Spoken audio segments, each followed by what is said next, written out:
Welcome to Democracy Now!, democracynow.org, The War and Peace Report. I'm Amy Goodman. Protests continued in Los Angeles Monday as the Trump administration announced it's sending 700 Marines to the city. They're expected to arrive in L.A. by this evening, deployed from nearby Camp Pendleton, in addition to another 2,000 National Guard who were sent to crack down on protests that erupted over a wave of ICE raids across L.A., bringing the total National Guard presence in L.A. to 4,000. California has filed a lawsuit in response to Trump's deployment of National Guard and Marine forces, which Governor Gavin Newsom called a, quote, blatant abuse of power. Los Angeles Mayor Karen Bass accused the Trump administration of fomenting chaos and making L.A. a test case for imposing authoritarian rule against more U.S. cities. We need to stop the raids. This should not be happening in our city. It is not warranted, and the only thing it does is contribute to chaos. This was chaos that was started at Washington, D.C. On Thursday, the city was peaceful. On Friday, it was not, because of the intervention of the federal government. And it's, again, I don't think our city should be a test case, a laboratory. We will speak with California's Attorney General Rob Bonta, who brought lawsuits against Trump, later in the broadcast. David Huerta, head of the SEIU, the Service Employees International Union in California, was released on bond Monday following his arrest by ICE Friday, which provoked widespread outrage. Huerta was charged with conspiring to impede an officer, which could result in a 6-year federal prison sentence if convicted. Huerta called for a justice for all detained immigrants following his release. So I just want to say that when we're here, there's protests outside. That means in there, they're in lockdown right now. They're in lockdown. They cannot come out of their cells. Not even to eat. They cannot come out. Earlier Monday, loved ones of detained warehouse workers rallied outside a clothing manufacturing plant that was raided by ICE Friday. This state loves to boast about it being the best. This whole country boasts about being the best. But how can we claim that if we can't uphold basic human rights and due process? I also want to ask, where's the sanctuary California promised us when our police departments choose to defend ICE officials instead of its own people? Australian Prime Minister Anthony Albanese says he's contacted the U.S. government over what he called the horrific shooting by L.A. police of Australian reporter Lauren Thomasey. She was hit by a rubber bullet while she covered the protests. The group Reporters Without Borders condemned attacks on journalists covering the demonstrations in L.A., which have impacted at least 27 media workers between Friday and Sunday. Meanwhile, the city of Glendale in Los Angeles County announced Sunday night it's ending its agreement with Homeland Security to detain immigrants arrested by ICE amidst the popular revolt.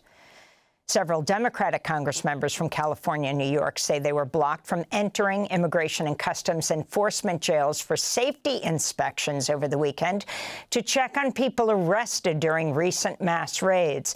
Among the group is California Congressmember Maxine Waters, who Sunday attempted to inspect conditions at the Metropolitan Federal Detention Center where David Huerta, president of the California branch of SEIU, was jailed.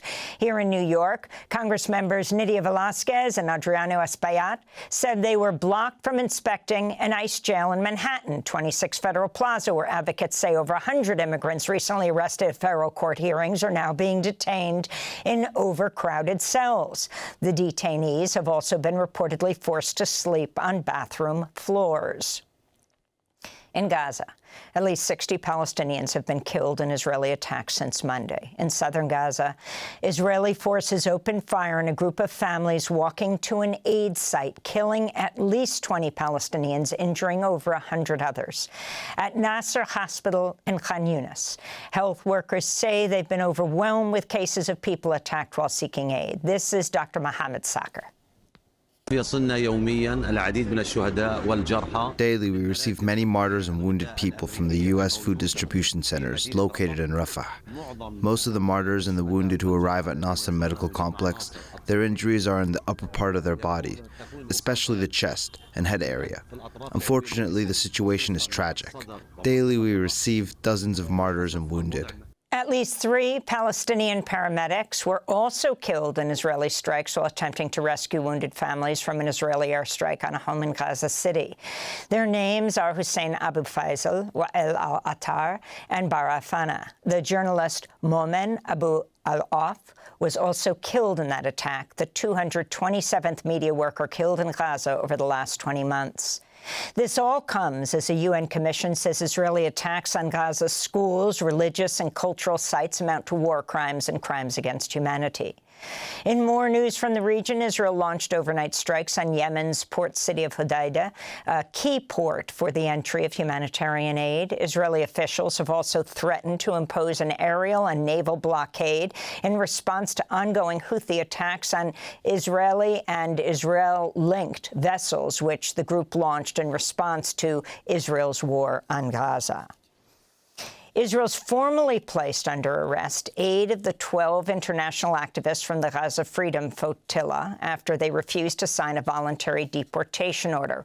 One of those arrested is Rima Hassan, French-Palestinian member of the European Parliament. Earlier today, Israel deported other Freedom Flotilla passengers, including the Swedish activist Greta Thunberg.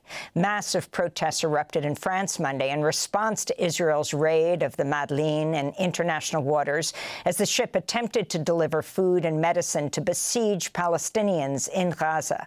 5 of the Madeleine passengers were French. Greta Thunberg is also being deported to Paris. More international activists are making their way towards Gaza, this time by land, in an effort to break the Israeli siege. On Sunday, a Tunisian-led road convoy of activists, lawyers, and medical professionals started the journey from Tunis towards the Rafah crossing in Egypt. This is organizer Wa'el Nawar. This march is not a train or a plane. It is a protest or an independent, mobile, Maharajan popular gathering, which will stop in many countries and at many stations in Libya, Tunisia, and Egypt. It will speak to people, speak about the Palestinian right, mobilize people, and more than that, will remind everyone that Palestine is not just on social media or in another planet, but it is at days walking distance, so the Arab people should remember that we are one land, one people. Hundreds of activists from around the world are expected to converge in Cairo this week before making the journey by foot to Rafah as part of the global march to Gaza. One of the high-profile participants will be Zwelivelile Mandela, South African Member of Parliament, grandson of Nelson Mandela. We'll speak to another participant, former Biden administration official, Hala Rarat, who resigned over Gaza from the State Department. We'll speak with her later in the broadcast. Health Secretary Robert F. Kennedy Jr. fired all 17 members of the Centers for Disease Control's Vaccine Advisory Panel, accusing the panel of conflicts of interest.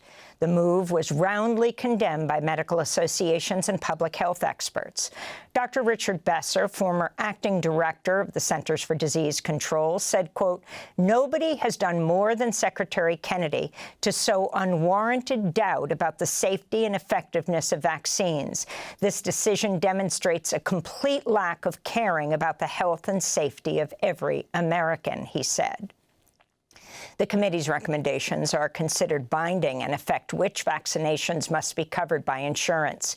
Kennedy had vowed to keep the committee in place during his confirmation hearings.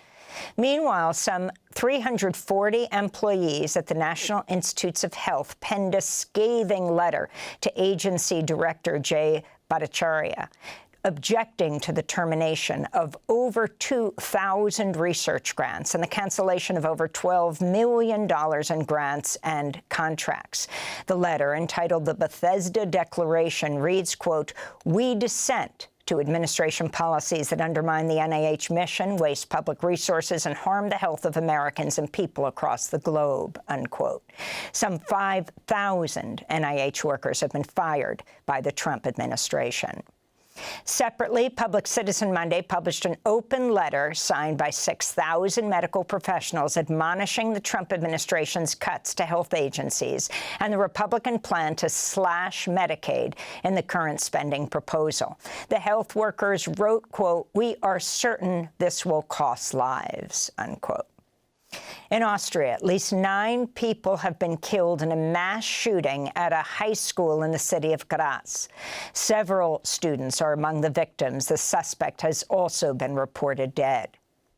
And Brazil's former President Jair Bolsonaro is expected to take the stand this week as a Brasilia court considers attempted coup charges against the disgraced leader, who's accused of masterminding a far-right conspiracy plot to cling to power after his 2022 re-election loss to President Luiz Inácio Lula da Silva.